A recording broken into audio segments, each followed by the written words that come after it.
Salut à toi, c'est Gianni, bienvenue dans ce nouvel épisode. Aujourd'hui, j'aimerais traiter un cas assez particulier avec toi. On va s'inspirer du livre The Icarus Deception de Seth Godin, en français la supercherie d'Icar. Ce cas va te concerner si, et il y a de grandes chances d'ailleurs que tu t'y retrouves, parce que je pense qu'on s'y retrouve tous à un moment ou un autre, si tu ressens cette frustration de ne pas avancer assez vite, de ne peut-être pas donner le meilleur de toi ou de regretter, parce que si tu avais fait mieux par le passé, tu n'en serais peut-être pas là où tu en es aujourd'hui. Typiquement, en fait, l'idée de je devrais en être là et j'en suis que là et ça me frustre. Je pense que c'est une frustration que l'on rencontre tous. On aurait tous pu mieux faire quelque chose. Et donc, on est tous potentiellement en retard sur des standards que nous nous sommes fixés. Alors, 3 petits points. Ce sentiment, ce ressenti, ce regret, la frustration, premier point, il faut bien comprendre qu'il sera toujours là. Il sera toujours là, donc il faut savoir s'y habituer. Ce n'est pas quelque chose que l'on peut vaincre, donc on doit s'y faire. Phil Stutz, l'un des fameux auteurs des outils, de tools, nous parlerait également d'inversion de la réalité.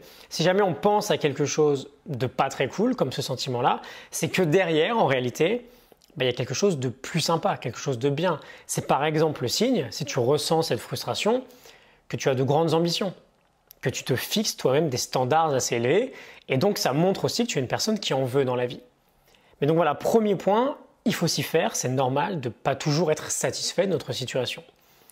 J'adore le deuxième point, c'est une idée de Seth Godin, du coup, dans The Icarus Deception. Il nous dit cette phrase, j'ouvre les guillemets, « C'est dommage que tant de temps ait été gâché, mais ça serait impardonnable d'attendre encore plus longtemps. On a cette capacité à contribuer, le monde a besoin de nous dès maintenant. » Je ferme les guillemets. C'est dommage qu'on ait tant de temps de gâcher, mais c'est impardonnable d'attendre encore plus longtemps. C'est dommage, mais c'est impardonnable. Et c'est l'état d'esprit que l'on veut avoir. Ok, c'est dommage, je pourrais déjà en être là, j'en suis que là. En revanche, c'est impardonnable, sachant ça, de ne pas faire immédiatement le pas suivant pour avancer. C'est impardonnable de ne pas agir dès maintenant. C'est le deuxième point, ça résonne beaucoup en moi, j'espère que toi aussi. C'est dommage, mais c'est impardonnable. Et troisième point, c'est juste de faire attention à la racine de cette frustration. Si elle vient d'une comparaison avec nous-mêmes, elle est plutôt saine, elle peut nous faire avancer. En revanche, si elle vient d'une comparaison aux autres, elle est super dangereuse.